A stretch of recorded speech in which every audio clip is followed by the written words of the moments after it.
नमस्कार। एक मुलाकात कार्यक्रम में आप सभी दर्शकों का हार्दिक स्वागत है। मित्रों, हर बार की तरह एक नए मेहमान के साथ हम आपके सम्मुख उपस्थित हुए हैं और आज के जो हमारे मेहमान हैं बहुत ही खास मेहमान हैं, क्योंकि इनकी आवाज़ आप अवश्य अपने घर में सुनते होंगे, इनके भजन आप अपने घर में सुनते होंगे। मुझे पूर्ण विश्वास है कि कोई भी ऐसा घर नहीं होगा जहां इनके भजन ना सुने जाते हों।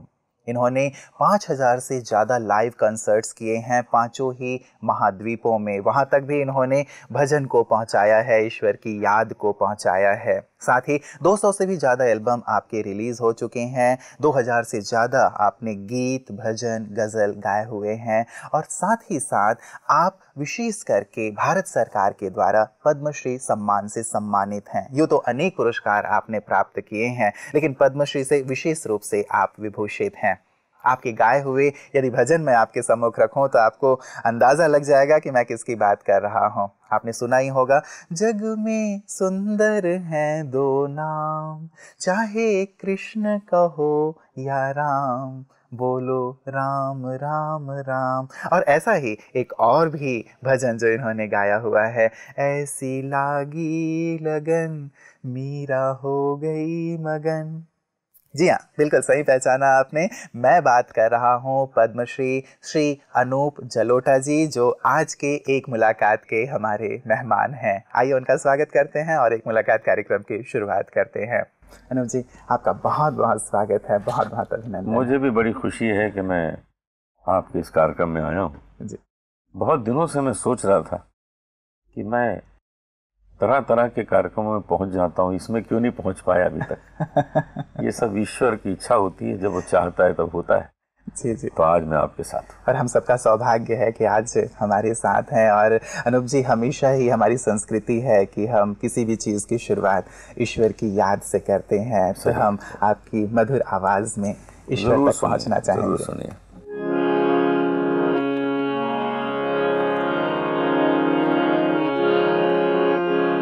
सब कुछ दीना आपने, भेंट करूं क्या नाथ, नमस्कार की भेंट धर, जोड़ूं मैं दोनों हाथ,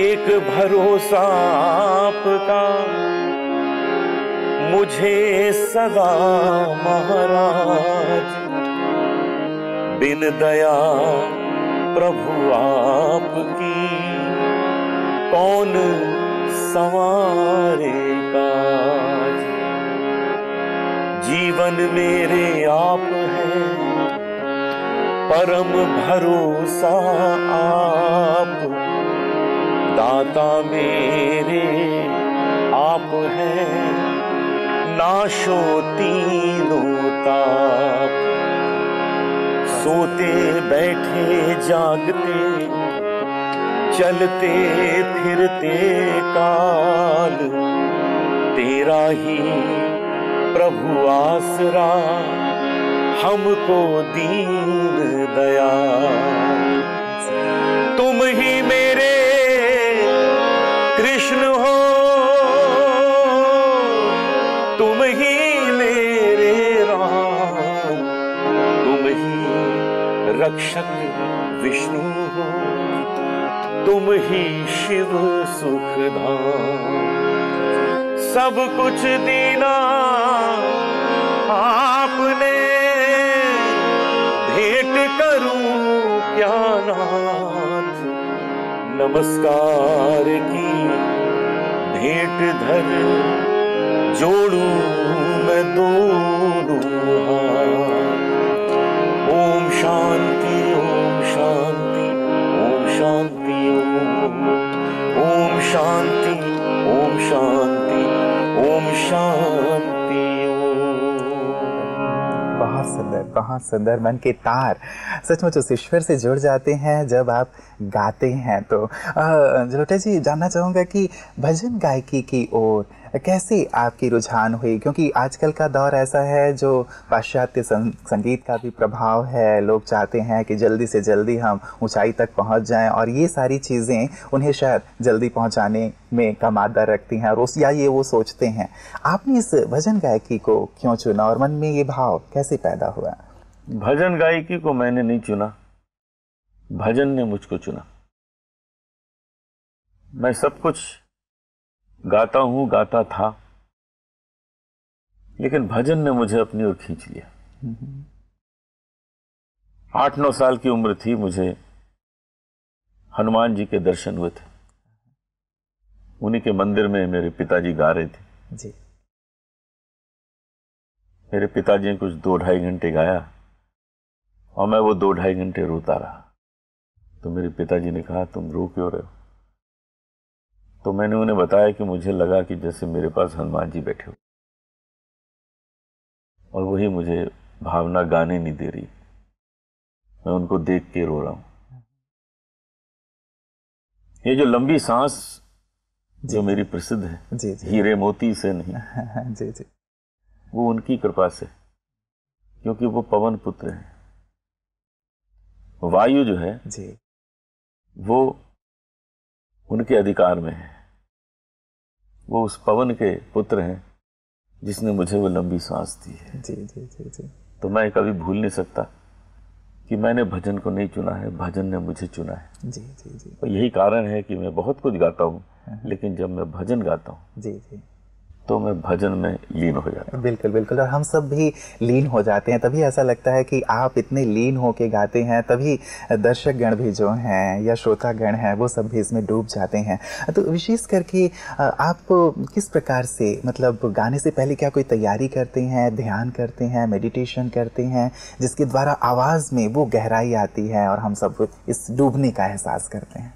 मैं हर वक्त मेडिटेशन करता हूँ। मैं इस वक्त आपके साथ बैठा हूँ, इस वक्त भी मैं मेडिटेशन कर रहा हूँ। किसी चीज को करने के लिए कोई तैयारी नहीं चाहिए होती, एकाग्रता चाहिए होती है, और वो एकाग्रता मेडिटेशन से आती है। कल जो मैंने कार्यक्रम किया, वहां पर 4 म्यूजिशियंस मेरे साथ बजा रहे थे। उन चारों को मैं पहले नहीं मिला था। मुझसे सब ब्रह्म कुमारी आश्रम में कह रहे थे आप सबसे मिल लीजिए, उनके साथ रिहर्सल कर लीजिए। जी जी।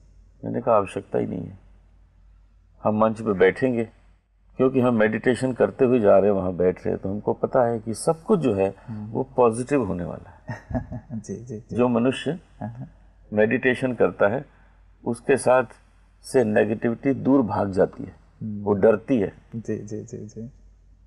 यदि आप हर वक्त अपने सुखों को सोचिए कि हमको ईश्वर ने कितना आनंद दिया है, कितना सुख दिया है, हर वक्त वो सोचते रहिए, तो वो जो सुखों का एरिया है वो एक्टिव हो जाता है। जी जी। और वो आपके चारों ओर घूमने लगता है, एक कवच बना के आपके साथ बैठ जाता है जी। और दुख आपके पास नहीं आ पाता।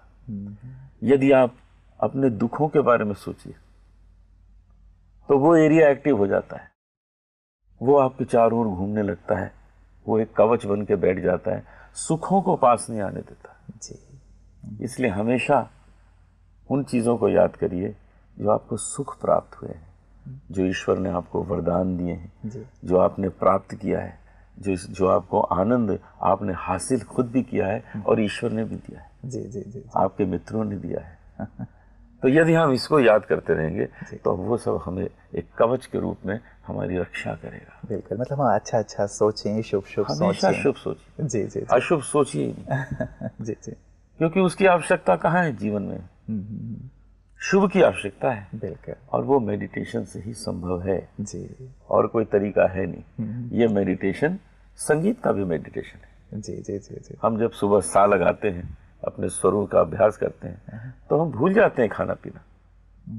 वो मेडिटेशन ही है। हमारे घर के नौकर आके हमको हिलाते हैं कि आपने खाना नहीं खाया आज। आपसे मिलने के लिए 50 लोग नीचे बैठे हैं ऑफिस में। जी जी। आप तो यहाँ अपने संगीत में ही रमे हुए। तो ये होता है मेडिटेशन। जी जी जी। मेडिटेशन में विशेष करके हम ईश्वर तक पहुंचते हैं, संगीत के माध्यम से भी पहुंचते हैं, और भजन जो आप गाते हैं, भजन ईश्वर से जुड़ा हुआ है, हम ईश्वर की याद में गाते हैं और ईश्वर तक पहुंचते हैं। तो इतने लंबे अरसे से जलोटा जी आप भजन गायकी कर रहे हैं, उस ईश्वर तक खुद भी पहुंच रहे हैं, औरों को पहुंचा रहे हैं, आपने ईश्वर को कितना महसूस किया है? कई लोग ऐसे हैं जो कहते हैं ईश्वर नाम की कोई सत्ता नहीं है, आप क्या कहेंगे इस विषय पे? मैं पिछले 55 वर्ष से कार्यक्रम दे रहा हूँ उस मंच पर जी। मैं अभी 62 साल का हूँ। 7 साल की आयु से मैंने शुरू कर दिया था गाना।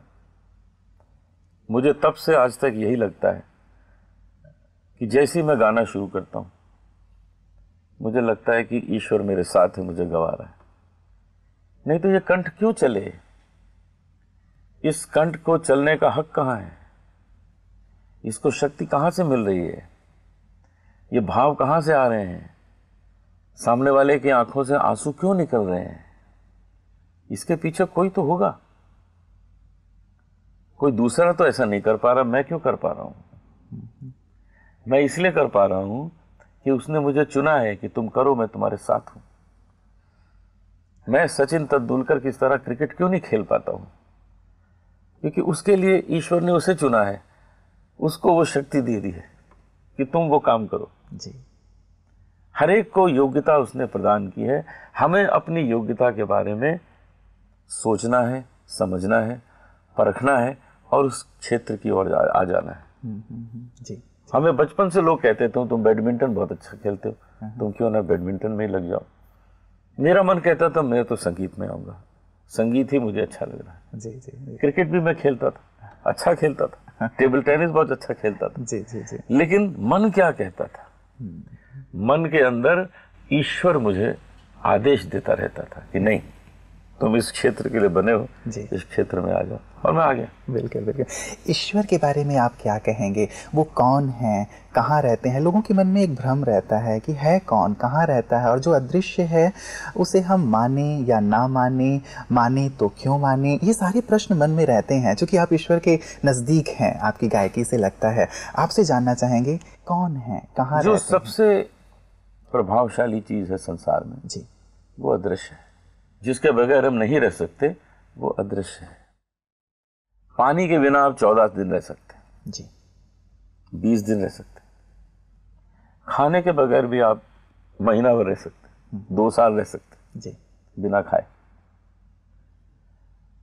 बिना सांस लिए क्या आप 1 मिनट रह सकते हैं? नहीं रह सकते। जी जी। वो अदृश्य है। किसी ने हवा को देखा है? हवा 1 मिनट के लिए बंद हो जाए संसार में तो संसार समाप्त हो जाए। जी। अनाज के बगैर चल सकता है, पानी के बगैर चल सकता है जी। कुछ समय तक, वायु के बिना नहीं चल सकता, और केवल वायु अदृश्य है। ईश्वर के बगैर भी नहीं चल सकता, वो भी अदृश्य है। जी। वायु ही ईश्वर है। वो चल रही है तो हमारी सांस चल रही है। तो आप ईश्वर को देखना क्यों चाहते हैं? ईश्वर को आप समझिए ना कि आपकी सांस जो चल रही है वो ईश्वरी तो है, वो अदृश्य है। जी जी जी। एक मनुष्य गया एक साधु महात्मा के पास कि मुझे ब्रह्म के दर्शन करा दो। जी। उसके अंदर इसी तरह का कंफ्यूजन था जो आपने सवाल किया। तो उस व्यक्ति ने कहा, साधु ने कहा कि अभी करा देता हूं। मेरी कुटिया के पीछे एक छोटा सा तालाब है, वहां एक मछली रहती है, वो बड़ी ज्ञानी है, उसको पता है, वो करा देगी, जाओ दर्शन करा देगी। इसने कहा मैं मछली को बुलाऊंगा कैसे? कहता बस किनारे चले जाना, हाथ जोड़ना और वो आ जाएगी। वो गया तालाब के किनारे, उसने हाथ जोड़े, ध्यान किया, वो मछली बाहर आ गई। पूछा क्या बात है? तो ये बोला कि मुझे ब्रह्म के दर्शन करने। तो मछली ने कहा मैं करा देती हूँ, उसमें क्या कठिनाई, एक काम मेरा छोटा सा कर दो। उसने कहा वो क्या? वो कहने लगे मुझे 1 गिलास पानी पिला दो। तो वो हंसने लगा कि आप कैसी बात कर रही हैं, आप तो जल में रहती हैं, पानी में रहती हैं, और आपको प्यास लगी है, पानी पीना है। तो वो कहती है मूर्ख, तुम ब्रह्मांड में ही तो रहते हो और तुम ब्रह्म को ढूंढ रहे हो। जिसके साथ रहते हो उसको ढूंढ रहे हो। जी जी जी। ये है कि पानी में मीन प्यासी, मोहे सोचत आवे हासी। कि हम इसी बात का हंसते हैं, यही बात सोच सोच के हंसते हैं कि जब हम उसके साथ हैं तो हम उसको क्यों नहीं देख पा रहे। अरे वो तो हर वक्त हमारे साथ है। ये सांस जो चल रही है वो ईश्वर ही है। यदि आप किसी का अच्छा भजन सुन के रोने लगते हैं, आपके रोए खड़े हो जाते हैं, वो ईश्वर दर्शन है। वो भाव ईश्वर दर्शन है। इसलिए ईश्वर को ढूंढने का प्रयास न करिए, अपने अंदर थोड़ी देर चले जाइए, वो वहीं बैठा है। जी जी जी, मतलब थोड़ा वक्त अपने लिए निकालें, अपने आप को देखें तो हम उसकी ओर बढ़ पाएंगे। तो मेडिटेशन और ईश्वर को हम अपने जीवन में कितना महत्व मतलब हर एक व्यक्ति दे, क्योंकि व्यक्ति ये सोचता है आजकल के आपाधापी वाले जीवन में कि आज मेरे पास मेडिटेशन के लिए, अपने आप को देखने के लिए या उस अदृश्य सत्ता की ओर देखने के लिए वक्त नहीं है। हमारे जीवन के विकास के लिए, सफलता के लिए इन्हें आप कितना आवश्यक मानते हैं? मेडिटेशन के लिए वक्त नहीं चाहिए, स्थान भी नहीं चाहिए। मेडिटेशन के लिए आप जहां भी बैठे हैं जरा 1 मिनट आंख बंद कर लीजिए। दिन में 50 बार कर लीजिए, आधा मिनट कर लीजिए। आप अपने अंदर चले जाएंगे थोड़ी देर। जी जी। यदि आप अपने भीतर चले गए तो आपको वो ज्ञान हो गया कि आपको करना क्या चाहिए, क्योंकि अंदर से ही आदेश होगा। अब वो भविष्यवाणी जो है, कहते थे आकाशवाणी हो रही है कि ये करो वो करो, अब वो नहीं होने वाली। जी जी जी। अब अंदर से आत्मा हमारी हमें कहेगी कि ये करो, और वो तभी कहेगी जब आप उस ओर जाएं तो जी, उसके लिए अंदर जाना होगा। उसके लिए आधा मिनट भी काफी। बिल्कुल। आप प्रजापिता ब्रह्मा कुमारीश्वरी विश्वविद्यालय में आए हुए हैं जलोटा जी, और यहाँ पे भी मेडिटेशन, ध्यान को विशेष प्राथमिकता दी जाती है। इस ध्यान को, इस मेडिटेशन को कितना महत्वपूर्ण मानते हैं अपने अंदर जाने के लिए? बहुत महत्वपूर्ण है। मैंने तो यहाँ किया है जी। 1983 में मैं बाबा के कमरे में गया था, छोटा सा कमरा जिसमें 2-3 लोग ही बैठ सकते थे। जी जी। जो कुटिया है, झोपड़ी, वहाँ बैठ के मैंने मेडिटेशन किया, और मैं वहाँ से बाहर आने को तैयार नहीं था। मुझे ज़बरदस्ती बाहर लाया गया था। मुझे वहाँ इतना आनंद आ रहा था। जी जी। तो ये सब स्थान जो होते हैं ये बड़े ही पावरफुल हो जाते हैं, क्योंकि वहाँ पे ऐसे ऐसे वाइब्रेशन आए हुए होते हैं। वहाँ बाबा ने बैठ के तपस्या की है, वहाँ उन्होंने बैठ के ध्यान किया है, मेडिटेशन किया है। तो ऐसे स्थान बड़े ही शक्तिशाली हो जाते हैं। जी जी। इसलिए ऐसे स्थानों पर ज़रूर जाना चाहिए, फिर वो ज़िंदगी भर आपके साथ रहते हैं। मुझे जब दयाल जी लेने आए कि आप इस बार इस कॉन्फ्रेंस में आइए, तो मैंने उनसे कहा मैं ज़रूर आऊँगा। फिर बाद में मैंने कल बोला कि मैं उनसे जब कह रहा था कि मैं आऊँगा तो मैं झूठ बोल रहा था, क्योंकि मैं तो पहले से यहाँ था। मैं तो आया ही नहीं, मैं तो यहीं था। मुझे तो यहाँ से भेजा गया था वापस, नहीं तो मैं 83 से यहीं रह रहा हूँ। जी जी जी। आपका मन यहीं रमा हुआ है? यहीं है, 83 से हूँ। जी जी जी। और यही काम मैं संसार में कर रहा हूँ जो आप लोग कर रहे हैं। हाँ जी। जगह जगह भजन सुना रहा हूँ, लोग भजन सुनते हैं, उसका आनंद लेते हैं। जी। बस मुझे यहाँ से बाहर निकाल दिया गया था कि आप जाइए। जो ईश्वरीय ज्ञान यहाँ पे दिया जा रहा है, मूल्यों की जो शिक्षा दी जा रही है, उसे समाज के विकास के लिए या एक स्वर्णिम संसार के विकास के लिए कितना महत्वपूर्ण मानते हैं? बहुत महत्वपूर्ण है, क्योंकि यदि ये बात सब लोग समझ जाएं तो लोगों के अंदर शांति की स्थापना हो जाएगी। आज शांति की ही कमी है। जी। सब कुछ है संसार में, धन है, दौलत है, हीरे हैं, जवाहरात हैं, शांति नहीं है। क्योंकि लोग समझते हैं कि शांति शायद कोहिनूर का ताज पहनने के बाद मिल जाएगी, लेकिन ऐसा नहीं है। वो उतारने से भी शांति नहीं मिलती, पहनने से भी नहीं मिलती है। जी। शांति तो अंदर स्थापित है। यदि आप अंदर थोड़ी देर चले जाए, उस शांति को खोज लें, तो आपको ना कोहिनूर चाहिए, ना आपको कोई चीज़ चाहिए। उस शांति के साथ आप रह सकते हैं। जी जी जी जी, बिल्कुल। और ये शांति सचमुच हमें बाहर ढूंढने की ज़रूरत नहीं है, अपने अंदर ही है। और आपकी गायकी से भी वो लोगों को प्राप्त होती है, और मेडिटेशन करेंगे तो भी प्राप्त होती है। ये सब अलग अलग जरिए हैं। जी जी जी जी। अब गीतों के माध्यम से मैं चाहूँगा जलोटा जी कि आप गीतों में इनका उत्तर दें जो मैं प्रश्न आपके सम्मुख रख रहा हूँ। जब मन बहुत अशांत हो जाए, होता है ऐसा है कि दुनिया में जब हम रहते हैं तो कई बार परिस्थितियों के कारण मन अशांत हो जाता है, ऐसे में हम कौन सा भजन या गीत याद कर लें कि हमारे मन को शांति मिले। सुनिए 2 पंक्तियां। जी जी।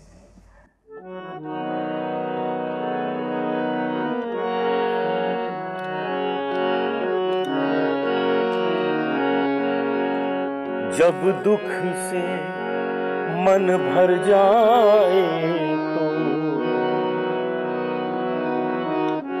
जब दुख से मन भर जाए तो, राम नाम दोहराना, राम नाम दोहराना।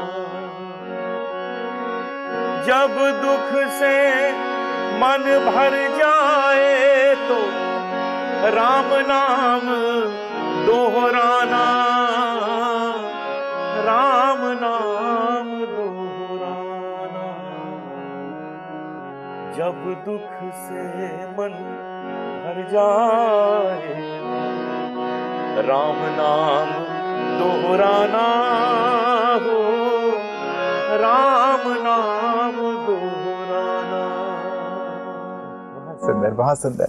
जब चारों तरफ अंधेरा ही अंधेरा हो, कोई आसरा, कोई दीपक दिखाई ना दे रहा हो, ऐसी स्थिति मुझे लग रहा हो कि बस अब ईश्वर ही एक सहारा है, ऐसी स्थिति में कौन सा गीत या भजन गा लिया जाए?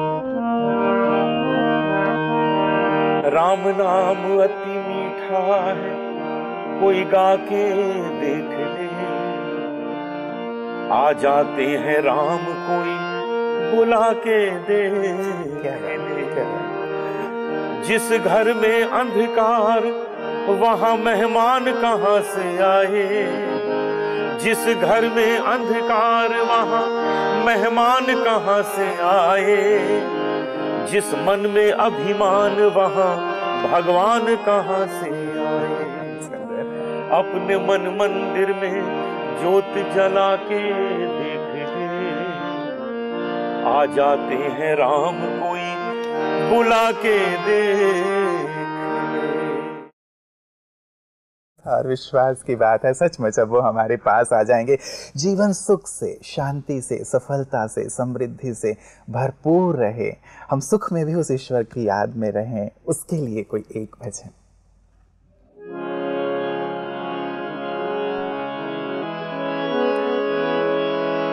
मत कर तू अभिमान रे बंदे, झूठी तेरी शान रे।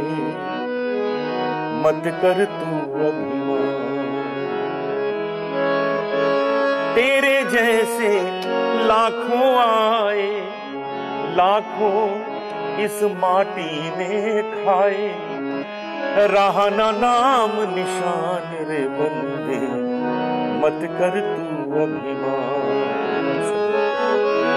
माया का अंधकार निराला, बाहर उजला भीतर काला। इसको तू पहचान रे बंदे, मत कर तू अभिमान।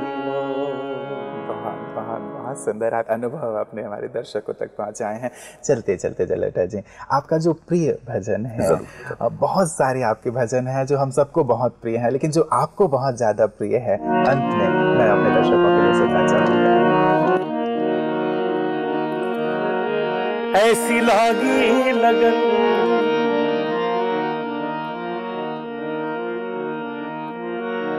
ऐसी लागी लगन, ऐसी लागी लगन, ऐसी लागी लगन, ऐसी लागी लगन। मीरा हो गई मगन, ऐसी लागी लगन। मीरा हो गई मगन, वो तो गली गली हरि गुन गाने लगी। महलों में पली बन के जोगन चली, मीरा रानी दीवानी कहाने लगी। ऐसी लागी लगन।